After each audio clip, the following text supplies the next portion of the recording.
Hey, sports card collectors and investors, collectibles friends, thank you very much for joining me today.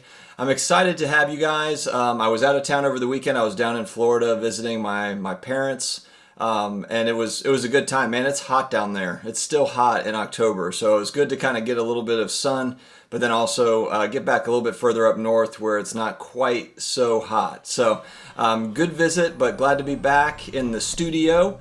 I've made a few minor adjustments, so I'm hoping that the echo is a little bit better than what it has been here, over the last couple of weeks. So, but hey, let's talk about some current event things. First off, tonight I've got Jeremy from Sportcards Live, the YouTube channel Sportcards Live. I'm really excited about that.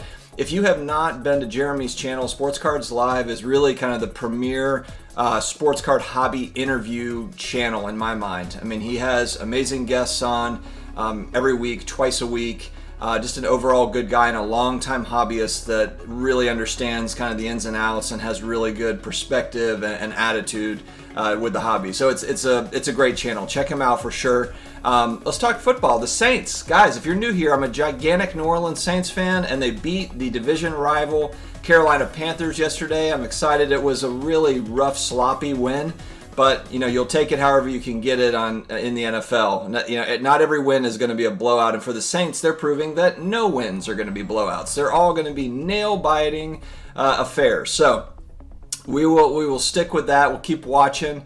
It was good to see Teddy Bridgewater have a good game. I really like Bridgewater. Even though he's playing for the enemy now, I really like him as a person. I think he's a really good dude. So it was good to see him have a good game.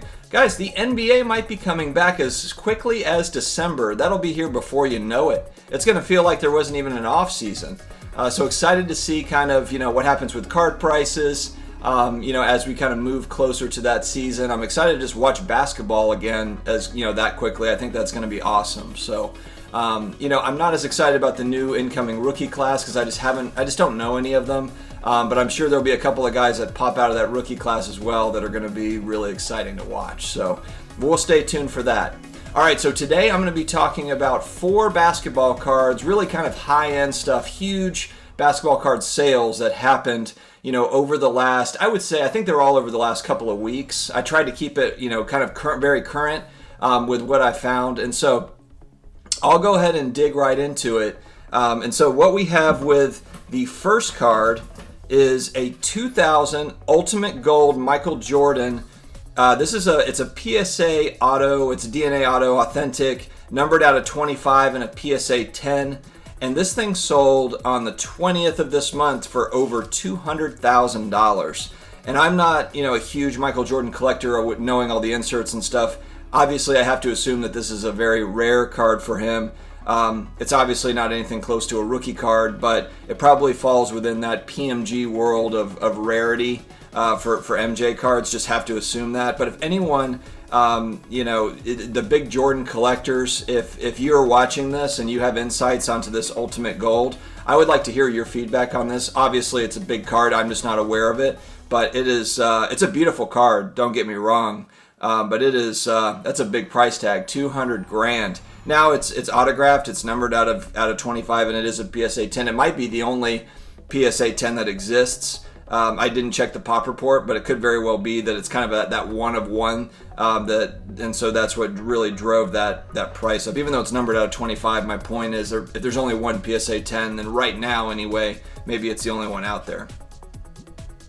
All right, next up, this one is not necessarily a card, but it is a box. I saw Jeff at Sports Card Investor put out a good video yesterday talking about sealed wax as an investment, and it does make sense. I mean, a lot of the points that he was making were really kind of spot on from what I heard. It's hard to argue what he was talking about. I would like to hear, though, if you do have more of a belief in singles than sealed wax, I would like to hear that. I don't think you can really go wrong with either if you're picking the right singles and the right boxes. But very interesting take and just kind of the rise on more popularity around kind of those sealed wax investments.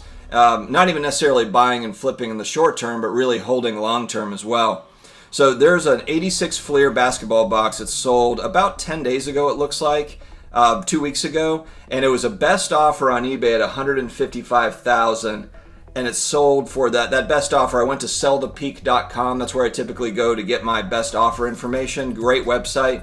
There's a few websites that do this, but sellthepeak.com, a great site for that. And it shows, I'll put up a screenshot, but it says that it sold there at $115,000 for one box. That's not a case. Now the case we saw sold for what, $1.8 million a month or two ago. This is just a box out of a case at 115 grand.